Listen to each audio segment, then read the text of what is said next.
Hello friends, welcome to EduTab.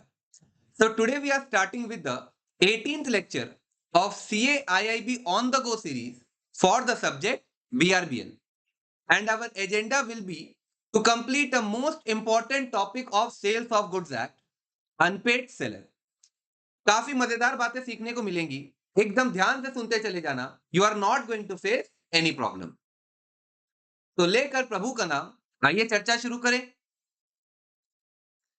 Now before moving ahead, let me inform you कि Edutap ने बहुत efforts लेकर आप लोगों के लिए कुछ फ्री मटेरियल्स तैयार किए.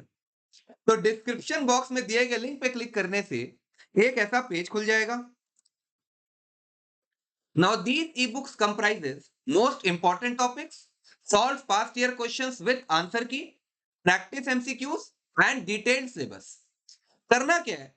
You just need to fill your credentials, tick in this check box. तो ये ई बुक डाउनलोड हो जाएगा और एकदम मौज मस्ती से पढ़िए. Further we are also going to launch some courses also. तो उसके लिए stay tuned to our YouTube channel. Sir बातें बहुत हो गई, अब आप टॉपिक में एंटर हो जाओ. तो आपका हुक्म सर आंखों पे, जैसा आप बोलोगे वैसा मैं मानूंगा. क्या पढ़ाया जा रहा है? Unpaid seller. तो सर सेलर क्या होता है ये तो बताइए. So the term seller includes any person. The term seller includes any person who is in position of the seller. Like for example, seller का नाम है राम. इसने अपनी गाड़ी एजेंट को दी. एजेंट का क्या नाम है? श्याम. अब ये एजेंट इस सेलर के बिहाफ में कार को बेच देता है हरि को. Hari is the buyer. कितने रुपए में? 9 लाख रुपए में. अब ये बायर क्या बोलता है? मैं पेमेंट देने वाला नहीं हूं. तो सेलर को तो पेमेंट चाहिए ना. तो एजेंट अपने जेब से 9 लाख रुपया राम को देगा. तो यहां पर ये जो एजेंट है ना, he is also in the position of the seller. मतलब राम भी सेलर है और ये एजेंट भी सेलर है. अब पढ़िए. The term seller includes any person, कोई सा भी ऐसा बंदा who is in the position of the seller. उसमें आपके एजेंट भी आ जाता है, उसमें आपका कंसाइनमेंट भी आएगा. सेक्शन 45 में ये इन अ कॉन्ट्रैक्ट ऑफ सेल, क्या एक रेसिप्रोकल प्रॉमिस होता है कि नहीं होता है? हाँ, एक रेसिप्रोकल प्रॉमिस है. बायर ये प्रॉमिस दे रहा है कि मैं आपकी पेमेंट कर दूंगा, और अगर मैंने पेमेंट नहीं किया, अगर पेमेंट नहीं किया जाएगा तो seller will become an unpaid seller. Simple सा बात है कि आप खरीदार हो, मैं बेचने वाला हूं. तो हम लोग के बीच में जब एक कॉन्ट्रैक्ट ऑफ सेल हुआ, तो is there a reciprocal promise कि सेलर को अपना माल देना पड़ेगा और बायर मुझे पेमेंट करेगा. अगर बायर पेमेंट मुझे नहीं करता तो मैं तो अनपेड सेलर हो जाऊंगा ना. अगर वो पेमेंट कर देता तभी तो मैं पेड सेलर कहलाऊंगा. सर ऐसे नहीं, एग्जाम्पल के हेल्प से बताइए. तो राम ने 5,000 का गुड्स बेचा बायर को. बायर ने 4,500 पेमेंट किया, तो 500 पेमेंट रह गया ना. तो ये अनपेड सेलर है. केस नंबर 2, सेलर ने 5,000 के गुड्स का माल बेचा है और बायर ने जो चेक दिया वो डिसऑनर हो गया. सेलर के पास पेमेंट आई नहीं आई, तो अनपेड सेलर. तो रीड कीजिए. When whole of the price has not been paid और टेंडर्ड. यहां पर देखिए 5,000 देनी थी, 4,500 दिया, तो होल प्राइस टेंडर्ड नहीं हुआ. And when the payment for the goods is received, payment for the goods is received in the form of check or other negotiable instruments. Negotiable instruments में क्या क्या चीजें आती है आपको बताया था. एक बिल ऑफ एक्सचेंज, एक promissory note और एक चेक. तो when the payment for the goods is received in the form of check or other negotiable instrument and the same is dishonored, इसे dishonor कर दिया गया है for financial or other reasons. Okay? अब ये जो अनपेड सेलर होता है ना, इनके कुछ राइट्स हैं. Some rights are against the goods and some rights are against the buyer. तो पहले हम लोग गुड्स के बारे में देखेंगे, then we are going to switch to this part. So what are the rights of unpaid seller against the goods? तो इसमें आप दो एरो निकालते हो कि when the property in goods has passed to the buyer, अगर property in goods जो है वो बायर को पास हो गया है, तो आपके पास ये तीन राइट्स होंगे. Right of लियन, right of stoppage in transit and right of resale. But अगर प्रॉपर्टी इन गुड्स बायर को पास ऑन नहीं हुए, तब उस केस में राइट ऑफ लियन तो है ही, राइट ऑफ रीसेल भी है, right of stoppage in transit भी है, बट यहां पर एक्स्ट्रा एक और आ जाएगा, right of withholding delivery of goods, right of withholding delivery of goods. Sir में राइट ऑफ लियन क्या होता है, right of stoppage in transit का क्या मतलब है, what is the interpretation of right of resale and right of withholding delivery of goods, एकदम बढ़िया से आप बताइएगा, एग्जाम्पल के हेल्प लेना है। तो देखिए राइट ऑफ लियन के लिए है section number 47 of the sales of goods act. Section 47 हमसे कहता है कि सेलर कौन था, सेलर तो था राम। राम की फैक्ट्री में एज्यूम करो 1200 शर्ट्स रखे हुए हैं, राम की फैक्ट्री में 1200 शर्ट्स रखे हुए हैं, और अब तक राम ने ये 1200 शर्ट्स को गाड़ी में लोड करवा के आगे नहीं निकाला, मतलब अपनी फैक्ट्री से वो गाड़ी में लोड करवाएगा तभी तो वो सेलर के पोजीशन से बाहर जाएगा ना। तो राइट ऑफ लियन आप कब एक्सरसाइज कर सकते हो, जब unpaid seller has this right when he is in the possession of the goods until the payment is received। आप अनपेड सेलर बनोगे कब, जब आपको पेमेंट नहीं मिलती। आप गुड्स आपके पोजीशन में कब रहेगा, जब वो फैक्ट्री में पड़ा है, आपने जैसे ही गाड़ी में लोड करवा के या ट्रक में लोड करवा के फैक्ट्री से निकाल दिया तो आपके पोजीशन चला गया। तो right of लियन can only B exercised when the goods is in your possession। ठीक है।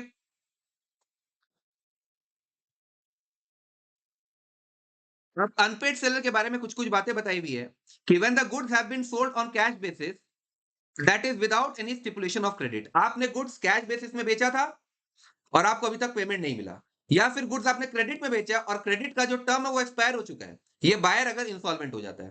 तो इन तीनों ही सिचुएशंस में आप इस राइट ऑफ लियन को एक्सरसाइज कर सकते हो। सिंपल सा बात है क्या, in these three instances seller is receiving the money for the goods supplied, no, so he will be called as an unpaid seller। अच्छा, एक स्पेशल सिचुएशन है जो सेक्शन 48 कवर करता है कि राम ने तो 1200 शर्ट उसके गोडाउन में पड़ा है, इसमें से 700 शर्ट्स उसने ट्रक में लोड करवा के आगे निकाल दिया, अब सिर्फ 500 शर्ट्स ही उसके वेयरहाउस में पड़ा रहे। तो यहां बोला जा रहा है कि when an unpaid seller has made part delivery कितने की थी, 700 शर्ट्स की। So when an unpaid seller has made part delivery of the goods, so he may exercise his right of lien on the balance goods। कितने goods उसके पास अभी भी warehouse में या फैक्ट्री में रखे हुए हैं, 500 शर्ट्स। तो इनमें ही आप केवल और केवल अपनी राइट ऑफ लियन को एक्सरसाइज कर पाओगे। 700 शर्ट्स क्योंकि आपके पोजीशन से निकल चुके हैं, उसमें आप राइट ऑफ लियन एक्सरसाइज नहीं कर सकते। ठीक है। अच्छा, कब ये राइट ऑफ लियन मतलब सेलर का जो ये राइट है ये टर्मिनेट कब हो जाएगी, जब फैक्ट्री से गुड्स डिस्पैच हो गए, गाड़ी में आपने लोड करवा दिया। तो देखिए when the seller delivered the good to a carrier or other belly for the purpose of transmission to the buyer, या फिर गुड सेलर या फिर जो गुड्स है वो बायर के वहां पर पहुंच चुके हैं, when the buyer or his agent has lawfully obtained the possession of the goods। तो देखिए एक तो गाड़ी में था तो आउट ऑफ सेलर पोजीशन, यहां पर जब रीच हो गया बायर के पास तो भी आपका ये राइट ऑफ लियन टर्मिनेट हो जाता है। और चौथा है कि सेलर वॉलंटरली बोलता है कि मुझे ये गुड नहीं चाहिए, जाओ, मैं राइट ऑफ लियन एक्सरसाइज करने वाला नहीं हूं। तो ये इमेज पे आप ध्यान दोगे ना तो देखो जब फैक्ट्री या वेयरहाउस में गुड्स रखे हुए हैं तो आपके सेलर के पोजीशन में है, जैसे ही आपने गाड़ी में लोड करवाया तो out of seller position, so therefore right of लियन can not be exercised. वो गुड्स अगर बायर के वहां पर पहुंच गए तो भी राइट ऑफ लियन टर्मिनेट हो जाता है, या फिर सेलर खुद से बोलता है कि मुझे ये राइट ऑफ लियन में वेव करता हूं। ठीक है। तो this was all about section number 47, 48 and 49। ये तीनों ही सेक्शन राइट ऑफ लियन के रिगार्ड में ही बातें करेंगे। तो दिस इज डन। फिर आइए सेक्शन नंबर 50 में, right of stoppage in transit. क्या कहा मैंने, right of stoppage in transit. बस ये पिक्चर पे ध्यान दो कि this right can be exercised by an unpaid seller, this right can be exercised by an unpaid seller. और अनपेड सेलर का क्या मतलब होता है ये हमें पता है, when the goods are in transit. तो सेलर का नाम क्या था, राम, उसके फैक्ट्री में कितने शर्ट्स पड़े हैं, 1200 शर्ट्स। अगर ये वेयरहाउस या फैक्ट्री में रखे हुए हैं तब वो राइट ऑफ लियन को एक्सरसाइज कर सकता है। जैसे ही ये गुड्स आपने ट्रक में लोड करवा के आगे निकाल दिया तो अब राइट ऑफ लियन तो एक्सरसाइज हो नहीं सकता ना। तो अब कौन सा राइट ये सेलर एक्सरसाइज कर सकता है, तो वो है आपका right of stoppage in transit. ये हेडिंग से ही सारी चीजें समझ में आ जाती है। Right of stoppage in transit, transit पे आपके गुड्स है उसे आप रोक दो, मतलब आप बेसिकली ट्रक ड्राइवर को फोन करके बोलोगे कि वो गुड्स बायर के वहां पे नहीं पहुंचाना है, आप वापस से मेरे फैक्ट्री में लेकर आ जाओ। तो you are regaining the possession. पढ़िए इसको। This right can be exercise by an unpaid seller when the goods are in transit. This means goods can be stopped in transit. Seller ने ट्रक ड्राइवर को phone करके बोला कि रुक जाइए, buyer के पास नहीं जाना। तो this mean that the goods are stop in transit to regain possession. यहां पर वर्ड पे ध्यान दीजिए, रीगेन पोजेशन है। राइट ऑफ लियन में आप अपने पोजीशन को रिटेन कर रहे थे, बट जैसे ही आपने ट्रक में इस गुड्स को लोड करवा के आगे निकाल दिया तो पोजीशन आपके हाथ से चला गया। अब आप ट्रक ड्राइवर को फोन करके बोलते हो कि भैया वापस लेकर आओ।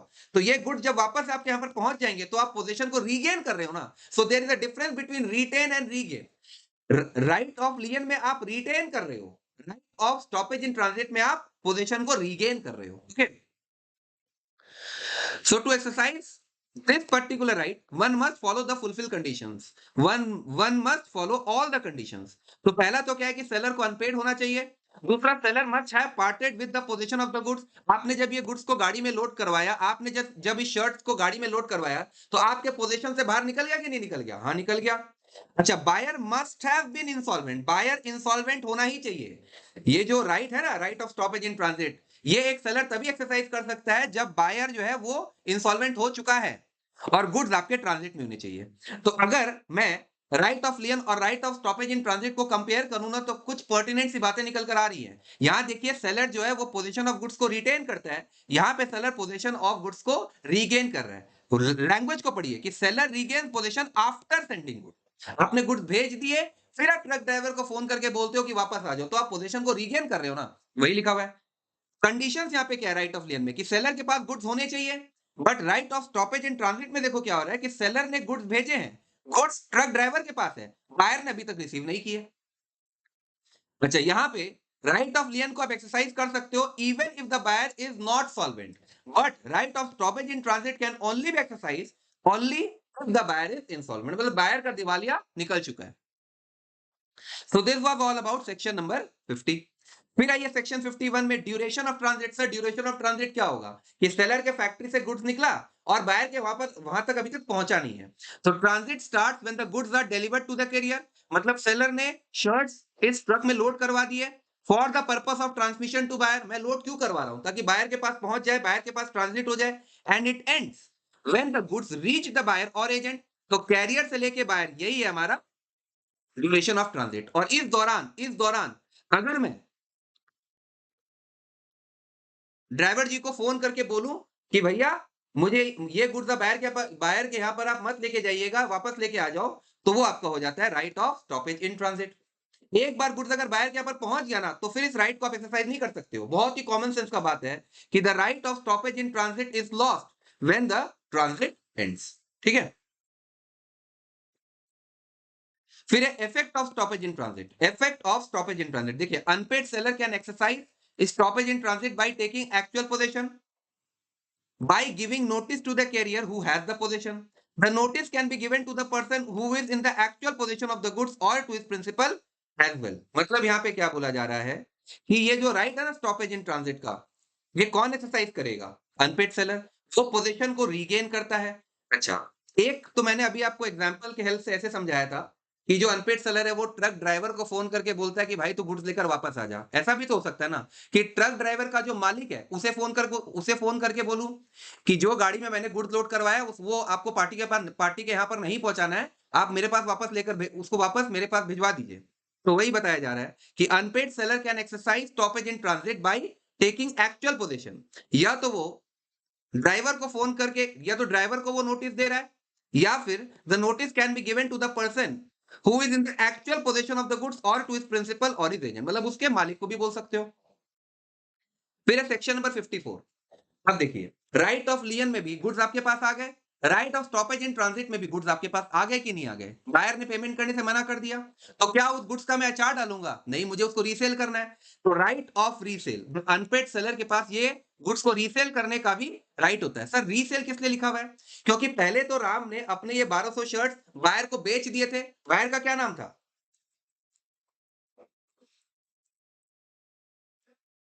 बायर का नाम था हरि। अब हरि बोलता मैं पेमेंट करूंगा नहीं, तो मैं किसी और को बेचूंगा। तो am I reselling? Yes, I am reselling. So if the unpaid seller uses right of lien or right of stoppage in transit, so sale contract still continues and it is not cancelled automatically. मतलब क्या है, फिर से पढ़ो कि अगर एक unpaid seller अपने इस राइट ऑफ लियन या right of stoppage in transit को यूज करता है, तो जो सेल कॉन्ट्रैक्ट हुआ था ना हरि के साथ, वो अभी भी चल ही रहा है। ऐसा नहीं कि वो कैंसिल हो गया। हरि के पास अभी भी है, मतलब Hari can still pay and take the goods back.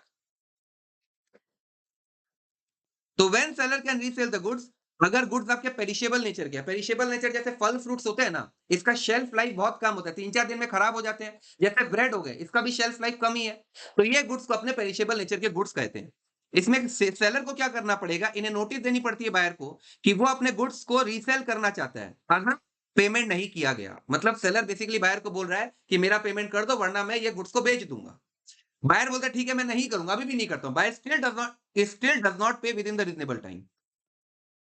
अब ये बताइए, क्या सेलर सेलर ये जो नोटिस दे रहा है बायर को, ये देना अनिवार्य है क्या? जी हाँ, अनिवार्य है।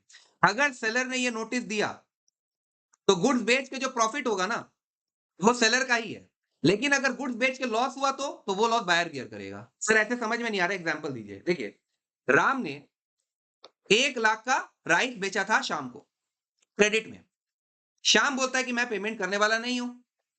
तो राम ने शाम को नोटिस दिया, राम ने शाम को नोटिस दिया कि मैं इसे रीसेल कर दूंगा। तो राम क्या कर रहा है, इस राइस को रीसेल कर रहा है 80,000 में। तो क्या इसको लॉस हुआ 20,000 का? तो ये जो बैलेंस 20,000 है ना, ये राम रिकवर करेगा शाम से। ये लिखा हुआ है कि seller buyer will bear the loss. लेकिन अगर यही सोचो कि गुड्स को बेचा 1,10,000 रुपए में, तो प्रॉफिट हो गया 10,000 का। तो ये 10,000 कौन रखेगा? सेलर ही रखेगा, राम ही रखेगा। So if the notice is given, तो देखिए नोटिस का कितना इंपॉर्टेंस है। अगर आपने नोटिस दिया तो seller will keep the profit of 10,000 और buyer will bear the loss of 20,000। ठीक है। लेकिन if the notice is not given, अगर नोटिस नहीं दिया गया, तो यहां पर buyer will get the profit और seller can not claim loss. मतलब सेम एग्जांपल से कनेक्ट करके बता देता हूं कि 1 लाख का माल जब आपने 1,10,000 में बेचा है ना, तो सेलर जी आप 1 लाख रुपया रखिए, लेकिन जो 10,000 का प्रॉफिट हुआ वो आपको बायर को पास ऑन करना पड़ेगा। Buyer get the profit. और वही समझ लो, अगर आपने 1 लाख का माल 80,000 में बेचा, तो बैलेंस 20,000 का जो आपको लॉस हुआ है ना, वो आप बायर से कलेक्ट नहीं कर सकते। मतलब सेलर को वो लॉस खुद बियर करना होगा। ठीक है। Now what about the new buyer? तो देखिए, राम ने 1 लाख का राइस सेल किया था शाम को, शाम ने पेमेंट करने से मना कर दिया। अब राम ने बेच दिया है ये गुड्स हरि को। हरि को बेच दिया कि नहीं बेच दिया? जी हाँ, विदाउट नोटिफाइंग श्याम। मतलब यहां पे समझ लो, बिना नोटिस दिए अगर राम ने हरि को ये गुड्स बेचा, तो क्या will he hold good title to goods? हाँ। So if the seller means Ram resells the goods to a new buyer Hari, so he gets good title to the goods even without notifying the original buyer. Original buyer कौन था? श्याम था ना। तो यहां देखिए, हमने अभी तक 3 राइट्स की चर्चा कर ली है। पहला है आपका राइट ऑफ लियन, फिर देखा हमने right of stoppage in transit, और आखिरी था आपका राइट ऑफ रीसेल। सर एक और रह गया, right of withholding delivery of goods. इसे भी समझा दो। तो right of withholding delivery of goods ये लियन के ही टाइप का है, जिसे हम क्वासी लियन कहेंगे। देखो, राइट ऑफ लियन तो ऊपर यूज हो चुका ना, तो विथहोल्डिंग डिलीवरी ऑफ गुड्स को एक डिफरेंट नामकरण देना होगा, तो वो डिफरेंट नामकरण है quasi lien. If the property in goods has not pass to the buyer and the seller can withhold delivery. अगर प्रॉपर्टी इन गुड्स अभी तक बायर के पास ऑन नहीं हुए हैं, तो सेलर जो है वो विथहोल्ड कर सकता है डिलीवरी। ये it is similar to a lien. This is the additional right used in case of agreement to sell. और सेल और एग्रीमेंट टू सेल के बीच का डिफरेंस पिछले लेक्चर में मैंने आपको बताया था। तो देखिए, हमने rights of unpaid seller against the goods के रिगार्ड में जितनी बातें थी, we have discussed each and everything. Sir एक बार थोड़ा क्लास का स्ट्रक्चरिंग समझाइए कि आप किस तरीके से बताते गए। तो पहले तो मैंने आपको अनपेड सेलर का मतलब समझाया, फिर मैं आपको बताया कि राइट क्या है अनपेड सेलर का against the goods and against the buyer. तो अगेंस्ट द गुड्स की चर्चा हो गई। देखिए, अगेंस्ट द गुड्स पूरा समझ लिया। अब हमारे अगेंस्ट द बायर में, सर अगेंस्ट द बायर भी बड़ा है क्या? नहीं, छोटा सा है। तो rights of unpaid seller against the buyer, तो these rights arises out of the breach of contract and the seller can, वो बायर पे सूट फाइल कर सकता है, मतलब केस वगैरह कर सकता है। बोलेगा मेरे गुड्स का जो प्राइस है वो दीजिए मुझे, और कॉन्ट्रैक्ट को रेपुडिएट कर दिया कि नहीं जी, आपका कॉन्ट्रैक्ट अब हम मानते ही नहीं है। ठीक है। तो चलिए जितना भी अब तक हमने गो थ्रू किया है एक बार उसको थोड़ा उससे रिलेटेड कुछ सवाल किए जाए। In which of the following cases seller के पास राइट ऑफ लियन, ये राइट एक्सरसाइज नहीं कर सकता। If the goods have been sold without any stipulation of credit, if the goods have been sold on credit, तो ये भी है, ये भी है। If the buyer becomes insolvent, ये भी होगा। एक सेकेंड, क्रेडिट के रिगार्ड में क्या कंडीशन था कि when the goods are sold on credit but the term of credit has been expired, तो if the goods are sold on credit but the term of credit has expired, तो ये सही है। Buyer insolvent हो जाएगा, ये भी सही है। if the फिर if the goods have been sold without any stipulation of credit, तो करेक्ट आंसर इज बी। फिर से देख लीजिए, without any stipulation of credit यहाँ पे कवर्ड था कि नहीं था? हाँ, without any stipulation of credit covered है। फिर when the goods are sold on credit but the term of credit has expired and when the buyer has become insolvent, clear हुआ ना?